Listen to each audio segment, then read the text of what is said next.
Tutvustan teile õunakoorjat. Õunakoorja, kui te karbist välja võtate, on 3 osas: põhiosa, kahvel ja käepide. See kokku monteerimine on üsna lihtne, mõni liigutus ja ongi valmis. Näitaksin teile nüüd neid põhiosasid. Siin on õunakoorja ehk siis tera, mis eemaldab koore. Ta on varustatud vedruga, et kohanduda vastavalt õuna suurusele. Siin on nuga, mis viilutab ja südamiku eemaldaja on see ümar.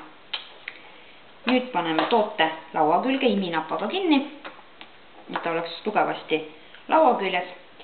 Eemaldame hoova, võtame õuna, asetame selle kahvlile ja alustame koorimist.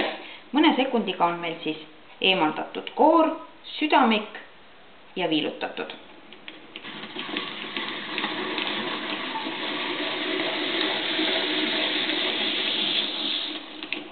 Nii, palun.